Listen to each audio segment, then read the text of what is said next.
शर्मा के साथ।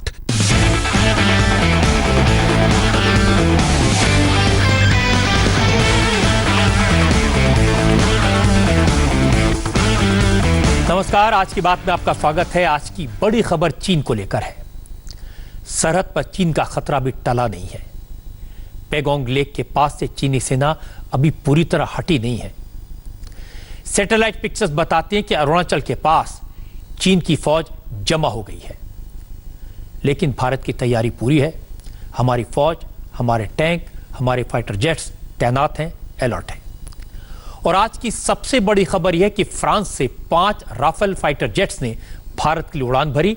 अब से थोड़ी देर पहले ये राफेल जेट अबू धाबी में एयरबेस पर उतरे और ये राफेल 29 जुलाई को अंबाला के एयरबेस पर लैंड करेंगे। बड़ी बात यह कि फ्रांस से बात करके इन राफेल जेट्स को समय से पहले मंगाया गया।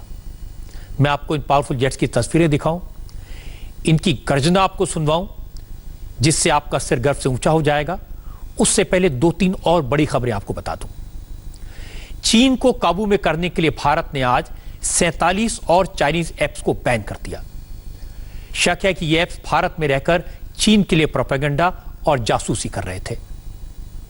यह भी पता चला कि 200 चाइनीज कंपनीज जो भारत में इन्वेस्ट करने की कोशिश कर रही हैं, उन सबकी फाइलें होम मिनिस्ट्री में रोक दी गई हैं।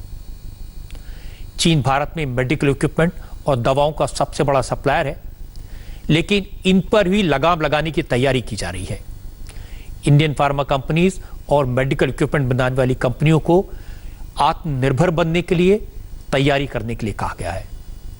इन सारी खबरों की डिटेल्स मैं आपको दूंगा, लेकिन पहले आपको राफेल के फाइटर जेट की गर्जना सुनवाता हूं।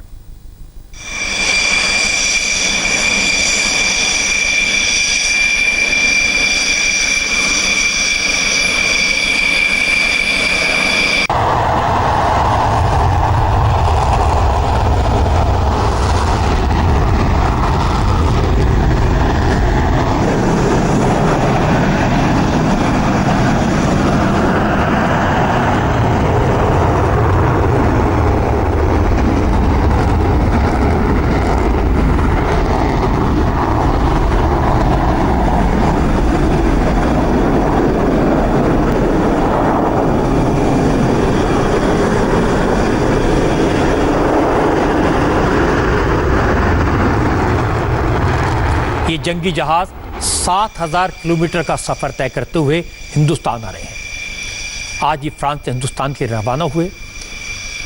एयर टू एयर रिफ्यूलिंग हुई, यानी हवा में ही इसमें तेल भरा गया और इस वक्त अबू धाबी के अल दफरा एयरबेस में ये 5 राफेल फाइटर जेट्स रुके हुए हैं। स्टॉपेज के बाद 29 जुलाई को हिंदुस्तान आ जाएंगे, अंबाला में लैंड करेंगे और हमारे फाइटर पायलट्स ही इन्हें उड़ाकर हिंदुस्तान ला रहे हैं। ये तस्वीरें उस वक्त की हैं जब ये फाइटर जेट्स फ्रांस के बोर्दो के पास मैरिन्स एयरबेस से उड़ान भर रहे थे। इस बेहद खास मौके पर फ्रांस में भारत के राजदूत जावेद अशरफ एयरबेस पर मौजूद थे। उन्होंने ही फाइटर प्लेन्स को सी ऑफ किया।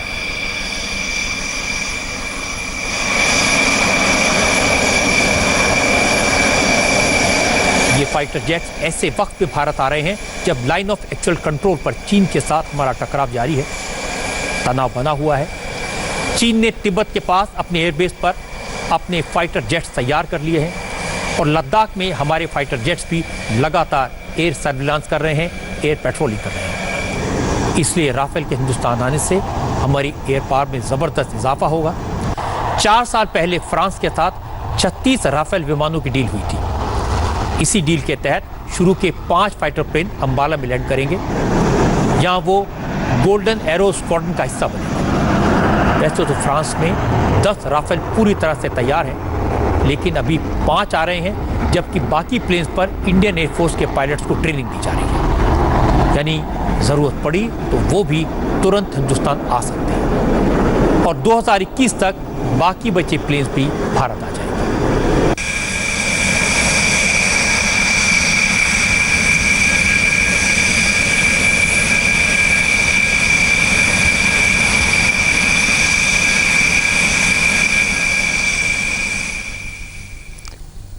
राफेल एक फ्रेंच शब्द है जिसका मतलब होता है तूफान।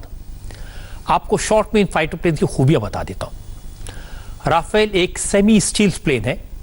इसका मतलब यह है कि यह जंगी जहाज है, अगर दुश्मन की सीमा में दाखिल हो गया तो भी उसके रडार पर आसानी से नजर नहीं आएगा, जबकि अगर कोई दुश्मन का विमान हमारी सीमा में आने की कोशिश करेगा तो राफेल में लगे रडार उसे 200 किलोमीटर दूर से पहचान लेंगे। खास बात यह कि इस रडार पर एक बार में 40 टारगेट्स को ट्रैक किया जा सकता है और उनमें से 8 को एंगेज कर सकता है, उन पर अटैक कर सकता है। जहां तक इंजन की बात है तो राफेल में M88 इंजन लगे हैं। ये इंजन करीब 100 कारों के बराबर पावर पैदा करते हैं।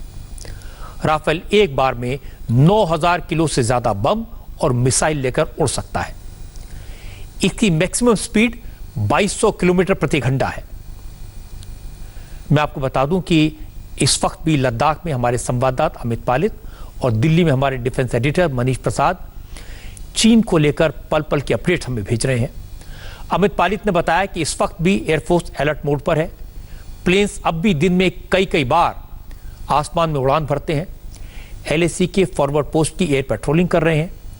वैसे जिस वक्त अमित पालित राफेल की बात कर रहे थे उसी दौरान एक बार फिर MiG-29 आसमान के चक्कर लगाता नजर आया। रफाल में क्या खूबी है वो आपको जानना होगा। जो आप यहाँ का जो इलाका देख रहे हैं, जो पहाड़ियां देख रहे हैं, इसी तरह के इलाके में रफाल ने अपना दमखम दिखाया है।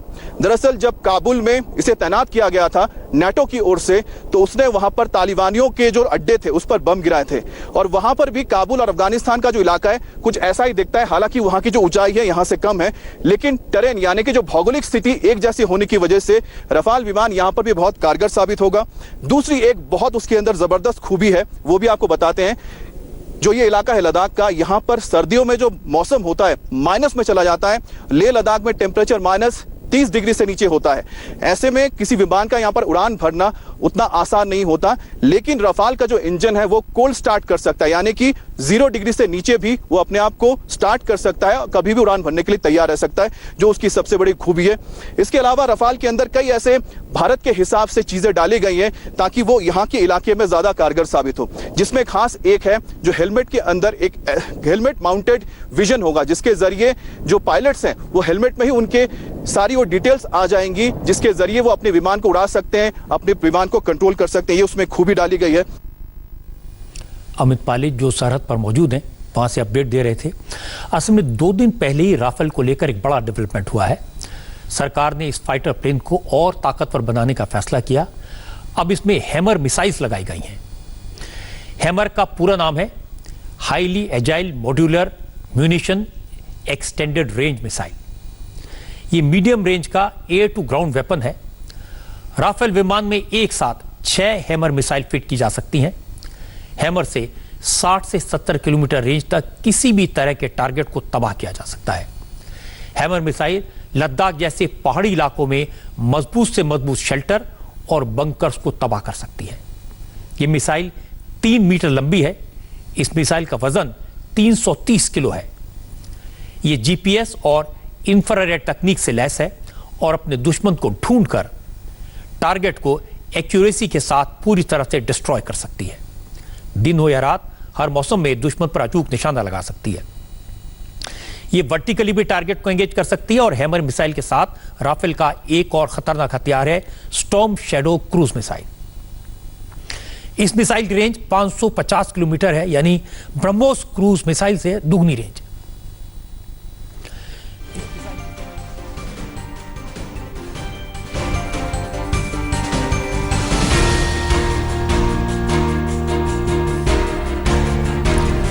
इस मिसाइल की रेंज मैंने आपको बताया कि 550 किलोमीटर है, यानी ब्रह्मोस क्रूज मिसाइल से दुगनी रेंज।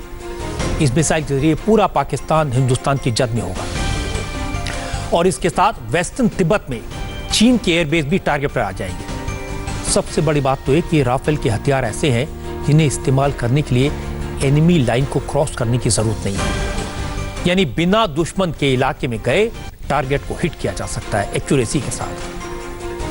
स्टॉर्म शैडो के अलावा राफेल में मीटियोर मिसाइल भी मौजूद रहेगी। ये मिसाइल दुनिया की सबसे खतरनाक बियॉन्ड विजुअल रेंज मिसाइल मानी जाती है। ये एयर टू एयर मिसाइल है, यानी हवा में ही टारगेट का खात्मा कर सकती है। इसकी रेंज 150 किलोमीटर है। मतलब ये कि पाकिस्तान के फाइटर प्लेन अपने एयरबेस से टेक ऑफ करते ही राफेल की जद में आ जाएंगे। इतना ही नहीं, जरूरत पड़ने पर अपनी सीमा में रहते हुए चीन के शिनजियांग प्रोविंस पर भी निशाना लगाया जा सकता है। राफेल फाइटर जेट में स्कैल्प मिसाइल भी लोड होगी और इसकी रेंज 300 किलोमीटर है।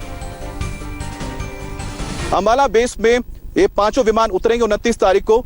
फिर ये यहां पर कुछ दिन रुकेंगे, उसके बाद इनको तैयार किया जाएगा ताकि वो लद्दाख के इन वादियों में, आप देख सकते हैं कि ऊंची ऊंची पहाड़ियां हैं। लद्दाख का ये एयरबेस आपको बता दें 11,000 फीट की ऊंचाई पर है, लेकिन इनको जो ऑपरेशनल एरिया जो पड़ता है जहां पर LAC है वो 16,000 से 14,000 फीट तक की ऊंचाई पर है।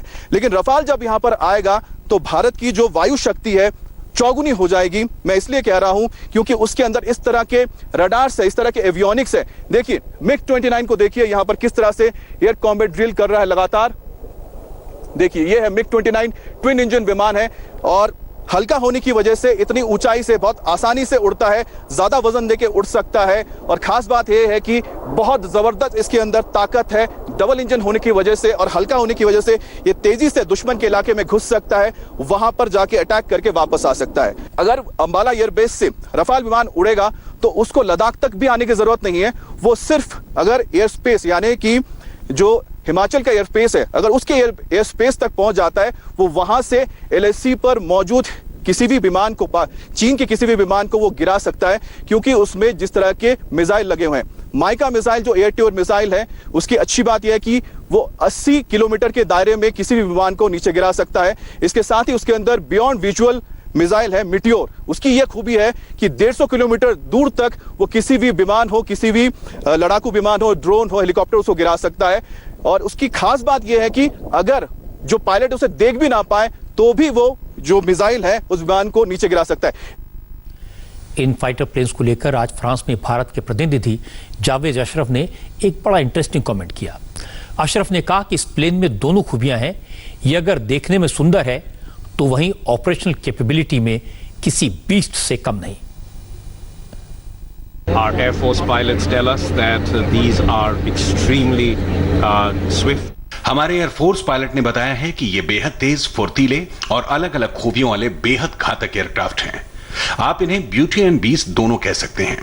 ये शानदार फ्लाइंग मशीनें हैं जिसको दुनिया के सर्वश्रेष्ठ पायलटों द्वारा उड़ाया गया। मैं डसॉल्ट का शुक्रिया अदा करना चाहता हूं कि उसने समय पर इन एयरक्राफ्ट की डिलीवरी कर दी।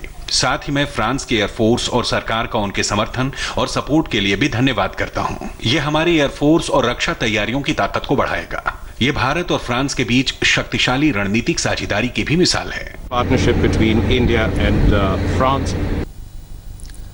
राफेल हमारी एयरफोर्स के लिए कितना इंपॉर्टेंट है, इसका अंदाजा मुझे एयरफोर्स के लोगों से बात करके मिला। जब हमारे सिर पर चीन और पाकिस्तान का खतरा है, ऐसे में राफेल से हमारी एयरफोर्स की ताकत कितनी बढ़ जाएगी, ये भी एयरफोर्स के लोगों ने बताया। राफेल को लेकर एयरफोर्स का उत्साह बताता है कि इस फाइटर जेट का हमारे पास होना कितना जरूरी है और उन्हें समय से पहले क्यों मंगाया गया। लेकिन ये नहीं भूलना चाहिए कि इन्हीं फाइटर जेट्स को लेकर, इसी राफेल को लेकर राहुल गांधी ने प्रधानमंत्री मोदी पर कितने हमले किए। लोकसभा इलेक्शन के दौरान राहुल का पूरा कैंपेन राफेल के आसपास घूमा था। आज भी राहुल गांधी चीन को लेकर, सरहद को लेकर बार बार ये दिखाने में लगे हैं कि चीन के सामने भारत कमजोर पड़ गया। असलियत तो है कि चीन को सिर्फ भारत से नहीं, पूरी दुनिया से चैलेंज मिल रहे हैं, चुनौती मिल रही है। जहां तक भारत का सवाल है, वो हर मोर्चे पर चीन को घेर रहा है। चीन लगातार चालाकी दिखाता है और भारत उसकी चतुराई को फेल कर देता है। मोदी सरकार ने टिकटॉक, हेली और कैंप स्कैनर जैसे 59 ऐप्स पर पाबंदी लगा दी थी। इन ऐप्स को भारत में बैन कर दिया था। चीन ने बहुत शोर मचाया, लेकिन जब कुछ नहीं हुआ तो चीन ने चालाकी दिखाई। जिन ऐप्स को भारत सरकार ने बैन कर दिया था, जिन पर पाबंदी लगा दी थी, उनके क्लोन्स को मार्केट में उतार दिया। जैसे टिकटॉक की जगह टिकटॉक लाइट, हेलो की जगह हेलो लाइट, इन एप्लीकेशन को लॉन्च कर दिया। अगर भारत सरकार ने फिर डिजिटल स्ट्राइक कर दी, चीन की चालाकी को एक बार फिर पकड़ लिया, जितने ऐप्स के क्लोन या कॉपी ऐप मार्केट में आए थे उन सभी 47 ऐप्स की पहचान करके क्लोन एप्लीकेशंस को बैन कर दिया। यानी अब ये ऐप्स भी डाउनलोड नहीं किए जा सकेंगे, ना ही अपडेट हो पाएंगे। जिन एप्लीकेशन पर पाबंदी लगाई गई है उन्हें टिकटॉक और हेलो के क्लोन के अलावा शेयरिट, वीगो, VFY का क्लोन भी शामिल है। इनके नाम SHAREit Lite, Vigo Live Lite और VFY लाइट है। सर का कहना है कि ये एप्लीकेशंस नियमों और डेटा के प्रोटोकॉल का वायलेशन कर रहे थे। इन पर गोपनीयता कानून का उल्लंघन और डेटा चोरी का आरोप लग रहा था। इसीलिए सिक्योरिटी पॉइंट ऑफ व्यू से ministry of electronic and information technology ने इन पर बैन लगा दिया। मोदी सरकार ने इन 47 ऐप्स को मिलाकर अब तक 106 चाइनीज एप्लीकेशंस पर बैन लगाया है। भारत सरकार अब ऐप्स को रेगुलेट करने के लिए डिटेल्ड कानून बना रही है, जिसमें देश के लोगों की पर्सनल डिटेल और दूसरी जरूरी जानकारी के अलावा देश के बारे में जानकारी की सुरक्षा पर खास ध्यान दिया जाएगा। इसके अलावा जो विदेशी ऐप्स होंगे उनको डेटा मुल्क से बाहर ले जाने से रोका जाएगा। चूंकि ये सब बनने में वक्त लगेगा, इसलिए सरकार ने फिलहाल दूसरे प्रोविजन का इस्तेमाल करके आज चाइनीज ऐप्स पर पाबंदी लगा दी। आपको याद होगा कि सरकार ने जिन 59 चाइनीज ऐप्स को पहले बैन किया था उनमें यूसी ब्राउजर और यूसी न्यूज भी शामिल है। इस बैन के साथ भारत ने ऐप डेवलप करने वाली सभी कंपनियों से पूछा क्या उन्होंने कंटेंट सेंसर तो नहीं किया था या फिर किसी दूसरे मुल्क की सरकार के इशारे पर काम तो नहीं कर रही थी। उस वक्त इन चाइनीज कंपनी ने इस बात से इनकार कर दिया था, लेकिन बाद में इंफॉर्मेशन सामने आई, कई केसेस सामने आए जिनसे साबित हुआ कि चाइनीज कंपनियां देश में गलत और झूठी खबरें फैला रही हैं, माहौल खराब करने के लिए अफवाहें फैलाती हैं। इसी तरह के केस में गुरुग्राम के डिस्ट्रिक्ट कोर्ट ने चाइना की दिग्गज कंपनी अलीबाबा और उसके फाउंडर जैक मा को समन किया है। अदालत ने कहा कि जैक मा 29 जुलाई तक खुद कोर्ट में आए या अपने वकील को अदालत में भेजें। असल में यह पूरा मामला भारत में जैक मा की कंपनी के एक फॉर्मर एम्प्लॉय के नौकरी से निकाले जाने के बाद हुआ। पुष्पेंद्र परमार गुरुग्राम में यूसी वेब ऑफिस में एसोसिएट डायरेक्टर के तौर पर काम करते थे। परमार का कहना है कि इस कंपनी के ऐप पर फेक न्यूज फैलाई जा रही थी। जब उन्होंने इसके खिलाफ कंपनी में आवाज उठाई तो उन्हें नौकरी से निकाल दिया गया। शिकायत करने वाले का यह भी कहना है कि यह कंपनी चाइना के खिलाफ सभी कंटेंट को सेंसर कर रही थी और इसके यूसी ब्राउजर और UC news app fake news फैला रहे थे।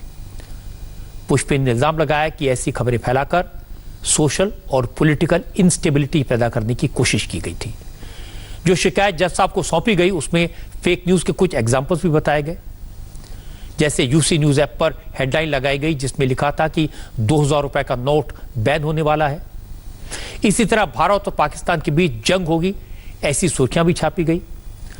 अब गुरुग्राम की अदालत ने जैक मा को समन जारी करने के अलावा कंपनी और उसके एग्जीक्यूटिव्स को 30 दिन के अंदर लिखकर जवाब देने को भी कहा है। चीन को लेकर भारत सरकार इस वक्त 3 फ्रंट पर काम कर रही है। पहला, चीन बॉर्डर और लाइन ऑफ एक्चुअल कंट्रोल पर किसी भी मिस एडवेंचर को न कर पाए और उसका जवाब देने की पूरी तैयारी हो। दूसरा, चाइनीज एप्लीकेशन के जरिए नेशनल सिक्योरिटी को होने वाले थ्रेट को, रिस्क को न्यूट्रलाइज करना। जबकि चीनी कंपनियों पर लगाम लगाना जरूरी है। इसी मकसद से आज फार्मास्यूटिकल इंडस्ट्री को लेकर कई बड़े फैसले किए गए। मोदी सरकार ने देश में ही बल्क ड्रग्स और दवाइयों के दूसरे मटेरियल्स को बनाने के लिए 4 योजनाओं की शुरुआत की। इसके तहत अब देश में ही दवा का कच्चा माल तैयार करने के लिए मेडिकल डिवाइस पार्क और बल्क ड्रग पार्क बनाए जाएंगे। जो नई यूनिट तैयार होगी उसके लिए सरकार की तरफ से प्रोडक्शन लिंक्ड इंसेंटिव दिया जाएगा। इसमें 53 क्रिटिकल बल्क ड्रग्स यानी दवा के कच्चे माल को तैयार करने के लिए 6 साल तक सरकार इसको आर्थिक मदद करेगी। इसके लिए सरकार ने 6,940 करोड़ रुपए का फंड जारी किया। इसके अलावा 3 बल्क ड्रग्स पार्क बनाने के लिए अलग से 3,000 करोड़ का फंड रिलीज किया गया। दवाओं के डोमेस्टिक प्रोडक्शन को बढ़ावा देने के लिए भी सरकार ने 3,420 करोड़ रुपए निर्धारित किए। इसमें भी 5 साल का इंसेंटिव दिया जाएगा। इसके साथ साथ 4 मेडिकल पार्क बनाए जाएंगे।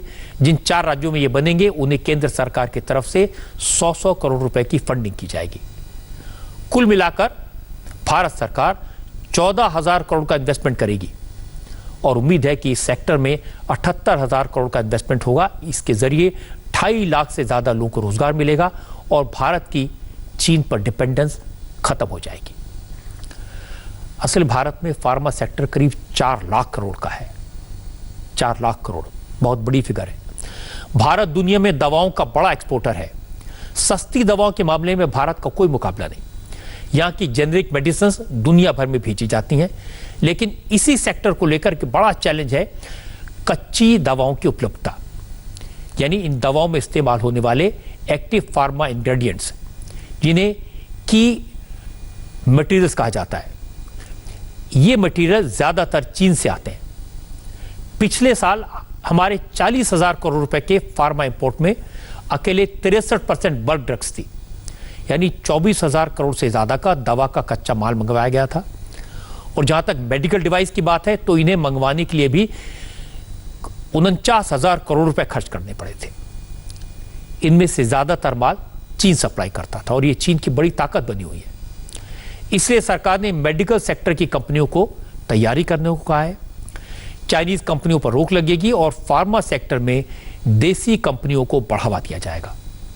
अगर हम दवाओं के मामले में आत्मनिर्भर बन गए तो देश के खजाने के 80,000 करोड़ रुपए बचेंगे और लाखों लोगों को रोजगार भी मिलेगा। चीन से जुड़ी एक और खबर आपको बता दूं, इस वक्त जब चीन के खिलाफ लगातार सख्त फैसले किए जा रहे हैं, भारत में अफसरों को देखते हुए 200 चाइनीज कंपनियों ने भारत में इन्वेस्टमेंट प्रपोजल भेजे थे, लेकिन इन सभी प्रपोजल्स को होम मिनिस्ट्री में रोक लिया गया है। अब इनकी बारीकी से जांच की जा रही है। असल में सरकार ने अप्रैल में नई इन्वेस्टमेंट पॉलिसी का ऐलान किया था और इसके तहत जिन देशों के बॉर्डर भारत से लगते हैं उन्हें भारत में इन्वेस्टमेंट करने से पहले सरकार से मंजूरी लेनी होगी और यह जरूरी है। मैं आपको बता दूं कि पहले सिर्फ डिफेंस, मीडिया और टेलीकम्युनिकेशन सेक्टर, सैटेलाइट और private security agency, civil aviation और माइनिंग जैसे सेक्टर्स में ही, जो क्रिटिकल सेक्टर्स हैं, इन्वेस्टमेंट को लेकर सरकार की मंजूरी या सिक्योरिटी क्लियरेंस की जरूरत पड़ती थी। खासकर जब इन्वेस्टमेंट पाकिस्तान और बांग्लादेश से हो तो फिर किसी भी इन्वेस्टमेंट के लिए एक क्लियरेंस जरूरी था। हालांकि बॉर्डर से लगने वाले दूसरे देशों में नॉन क्रिटिकल सेक्टर में एफडीआई ऑटोमेटिक रूट से आती रही है। इससे पहले ऐसे प्रपोजल के लिए होम मिनिस्ट्री की इजाजत की जरूरत नहीं होती, लेकिन अब सरकार ने नियम बदले हैं, इसलिए चाइना के 200 एफडीआई प्लान्स लटक गए हैं। ये तो सब जानते हैं कि देश में कोरोना की रफ्तार बहुत तेजी से बढ़ रही है। पिछले 24 घंटों में कोरोना के 49,931 नए केसेस सामने आए हैं। देश में कोरोना के कुल केसेस की संख्या बढ़कर 14,35,453 हो गई है। पिछले 4 दिनों में कोरोना के मरीजों की संख्या डराने वाली है। 4 दिन में 1,96,818, लगभग 2 लाख कोरोना केसेस सामने आए हैं। कोरोना को कंट्रोल करने के लिए सरकार वॉर फुटिंग पर काम कर रही है। सबसे ज्यादा फोकस टेस्टिंग पर है। आज प्रधानमंत्री नरेंद्र मोदी ने कहा कि सरकार तो पूरी ताकत लगा रही है। प्रधानमंत्री नरेंद्र मोदी ने वीडियो कॉन्फ्रेंसिंग के जरिए नोएडा, कोलकाता और मुंबई में कोरोना टेस्टिंग के 3 हाईटेक सेंटर्स का उद्घाटन किया। इन 3 हाईटेक लैब्स में हर रोज 10,000 कोरोना टेस्ट हो सकेंगे।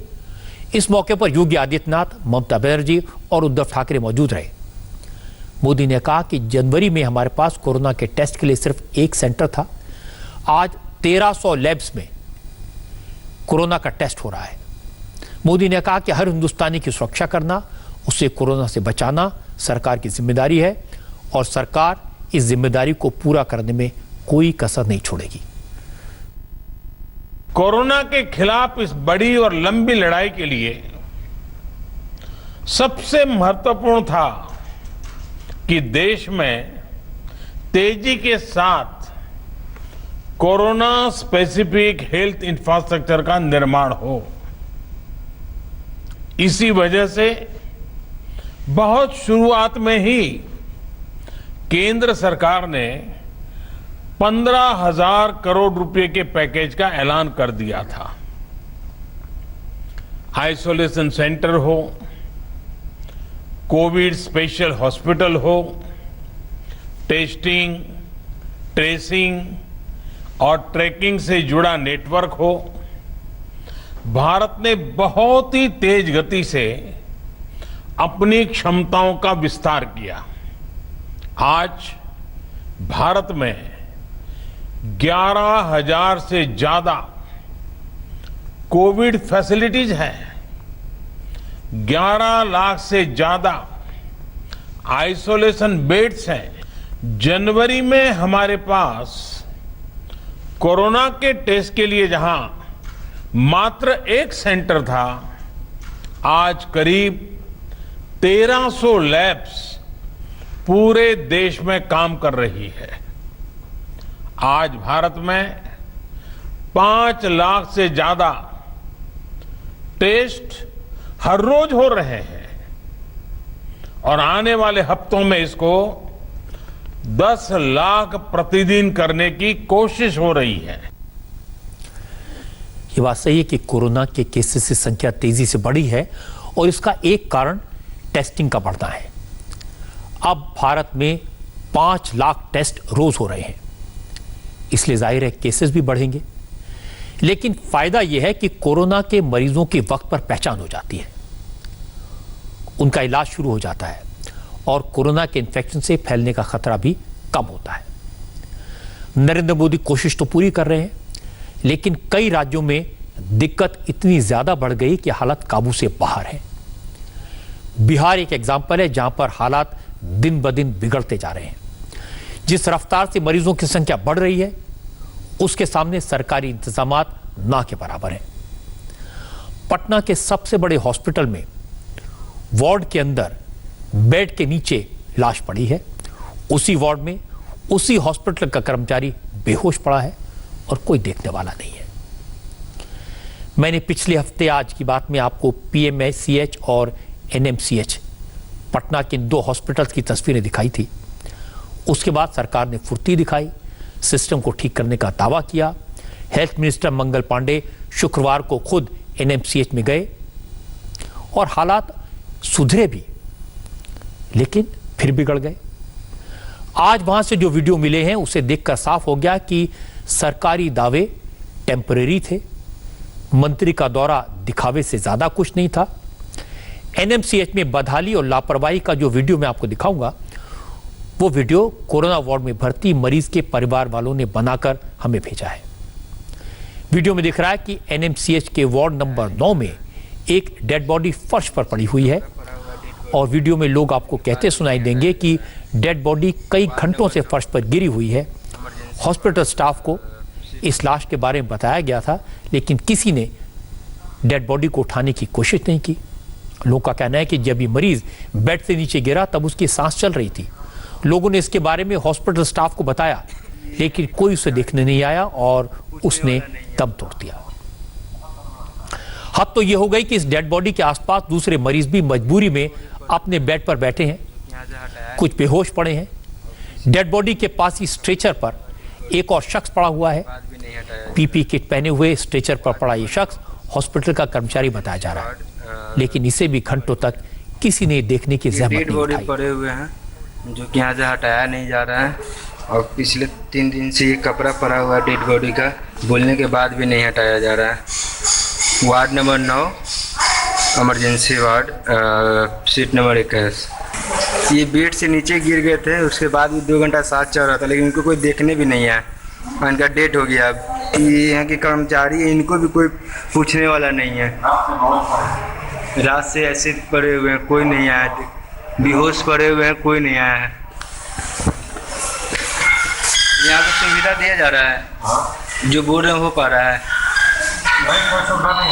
कोई नहीं सुन रहा है। हाँ, बगल में डेड बॉडी पड़ा हुआ है।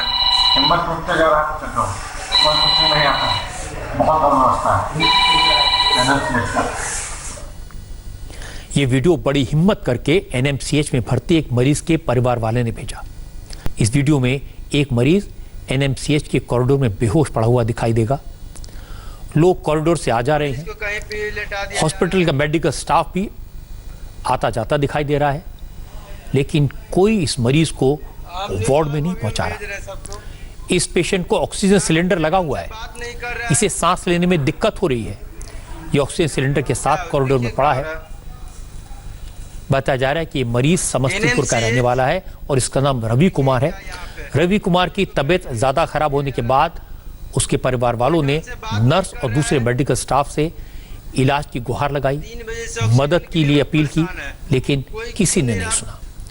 इसके बाद इस मरीज के परिवार वालों ने ये वीडियो बना लिया। बात नहीं चल रहा है यहाँ पे, 3 दिन से कचरा पड़ा हुआ है, कपड़ा वहाँ पे, इनको हटाने वाला अभी तक नहीं मिला है। कपड़ा हटाना किनका काम है? 4 दिन से जो बिगा हुआ वहाँ पे डेड, हाँ 4 दिन 3 दिन 2 दिन से हम बोल रहे हैं, कोई अभी हटाया नहीं है। कौन किनका काम है? आप लोग यहाँ से प्राइवेट ले जाएंगे। नहीं जाएंगे मैम, 3 बजे से परेशान है ऑक्सीजन के लिए। पेरेंट्स मर जाएंगे तो हम कुछ करेंगे। हाँ सबको बोल रहे हैं, तो बोल रहे कि सुबह वाला को आने दीजिए।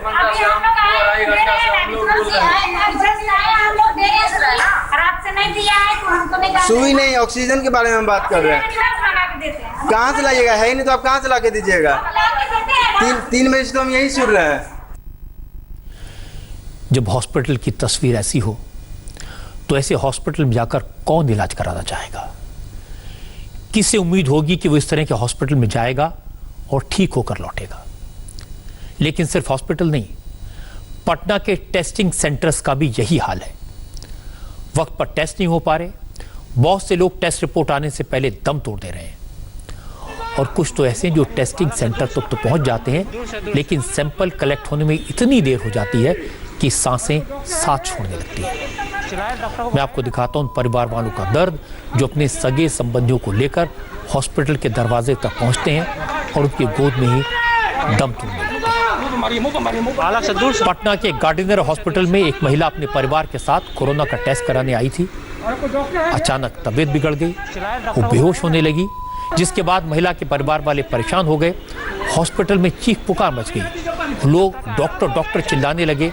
काफी देर तक चीख पुकार मची रही। किसी तरह आनंद फानंद में इस महिला को हॉस्पिटल में एडमिट कराया। चिल्लाए, डॉक्टर को बुलाए ना। हम कैसे जाएं? ना अभी नहीं पानी। डॉक्टर कहाँ है?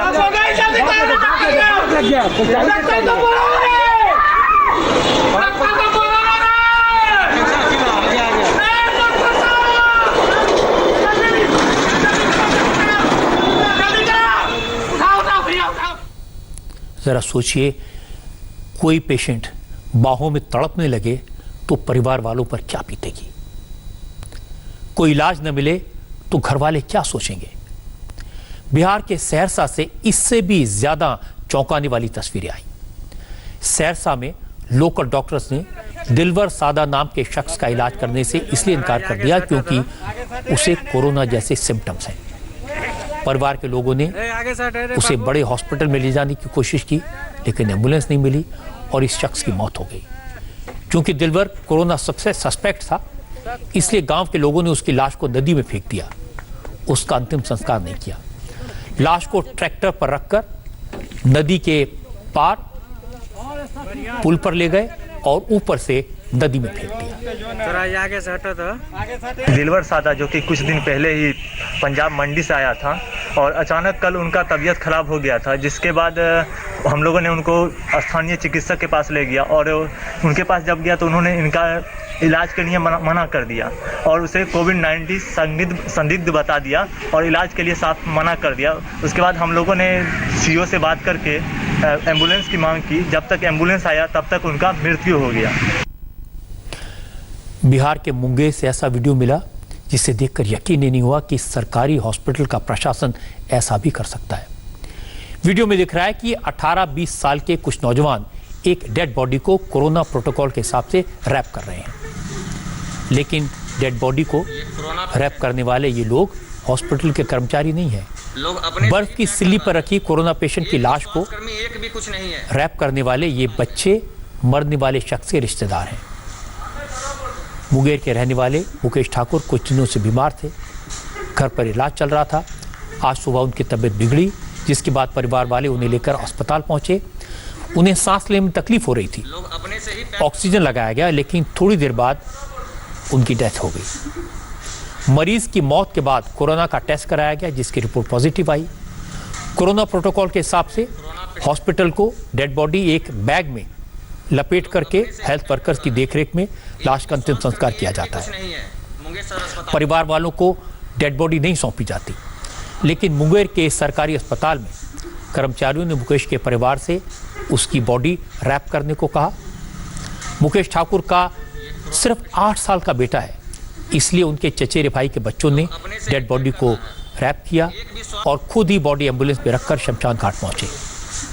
लेकिन शमशान घाट पर डेड बॉडी के अंतिम संस्कार में काफ़ी दिक्कत हुई। शमशान घाट में पीड़ित परिवार से 1.5 लाख रुपए मांगे गए। आखिरकार बच्चों ने किसी तरह आसपास से लकड़ी इकट्ठी की और खुद ही अंतिम संस्कार करके वापस लौटा। अस्पताल में ये कोरोना पेशेंट लोग अपने से ही पैक कर रहा है। एक भी स्वास्थ्यकर्मी, एक भी कुछ नहीं है मुंगेर सदर अस्पताल में, और अपने से किट पहनाया जा रहा है, पूरा पैक किया जा रहा है। आप लोग अपने से देख सकते हैं। आप लोग, ये है मुंगेर सदर अस्पताल का स्थिति। कोई बताने वाला कोई नहीं है, पूरा एरिया खाली है प्राइमरी। ऐसी दिल को दहलाने वाली, चौंकाने वाली, हैरान करने वाली बहुत सारी रिपोर्ट्स बिहार से आई हैं। बिहार में हालत वाकई में तेजी से खराब हो रही है। कुछ दिनों से बिहार में कोरोना के रोजाना 1 से 1.5 हजार केसेस आ रहे हैं। आज बिहार में कोरोना के 2192 नए केसेस आए। बिहार में कोरोना के अब तक 41,111 केसेस सामने आ चुके हैं।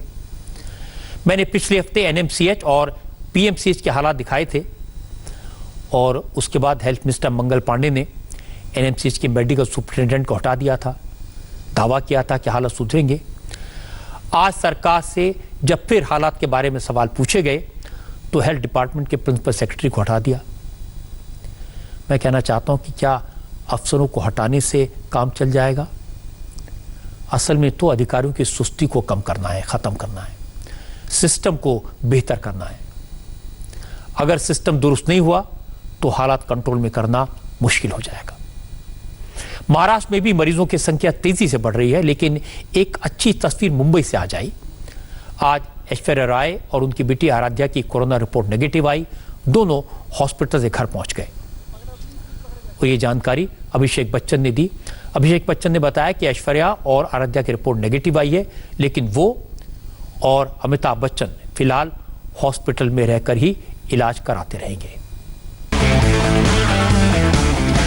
और अब मैं आप राम मंदिर को लेकर उद्धव ठाकरे की बात सुनवाता हूं।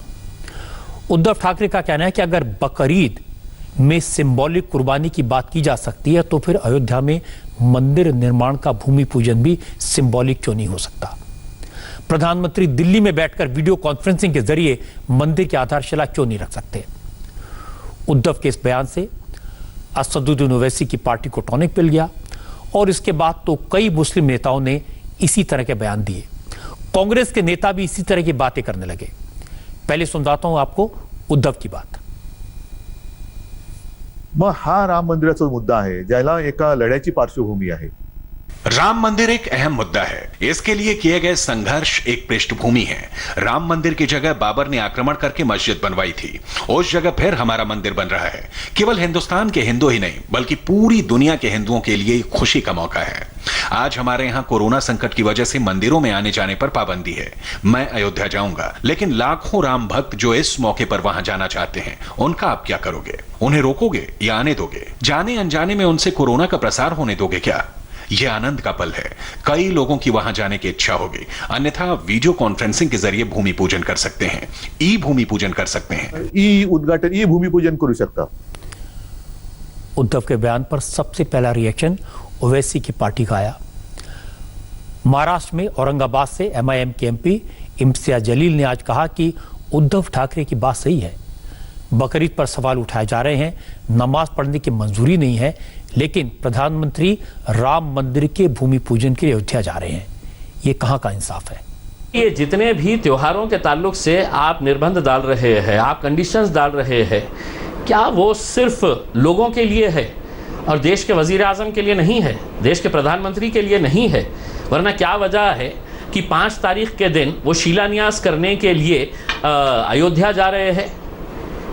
उनके एक प्रवक्ता ने कहा कि नहीं, हम पूरा सोशल डिस्टेंसिंग का पालन करने वाले हैं प्रधानमंत्री। तो प्रधानमंत्री जी, हम भी आपको कहना चाहते हैं, हम भी पूरा सोशल डिस्टेंसिंग का पालन करते हुए हमको भी नमाज पढ़ने की इजाज़त दी जाए। आप अयोध्या अपनी मंदिर जाए तो वो जायज़ है, हम अपने पड़ोस की मस्जिद में 25 लोग जाकर नमाज पढ़ना चाहे तो वो गैर कानूनी हो गया है। ये कहाँ का इंसाफ है मोदी जी? ओवैसी की पार्टी के एमपी के बाद समाजवादी पार्टी के अध्यक्ष बोले। इस बात कांग्रेस के नेताओं ने बयान दिए तो फिर विश्व हिंदू परिषद के नेता सामने आए। वीएचपी के वर्किंग प्रेसिडेंट आलोक कुमार ने कहा कि उद्धव ठाकरे आज सत्ता बचाने के लिए इस तरह की बातें कर रहे हैं। ये कैसा तर्क है?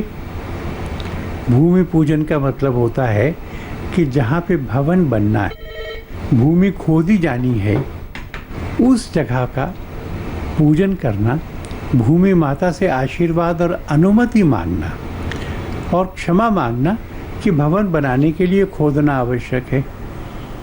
ये दिल्ली में बैठ कर के अगर ई माध्यम से करेंगे तो वो केवल अहंकार का प्रदर्शन होगा, धरती माता के प्रति विनम्रता का नहीं होगा। और मुझे बहुत संकोच होता है ये कहने में कि हिंदुत्व के अराउंड जो पार्टी बनी थी, बाड़ा साहब ठाकरे जैसे शेर के नेतृत्व में बनी थी, उसका कितना पतन हो सकता है सत्ता के लिए। क्योंकि शरद पवार ने सवाल उठाया, इसलिए उनके साथ होना ये सत्ता बनाए रखने के दबाव में करा जा रहा है। ये उनका हृदय नहीं बोल रहा है।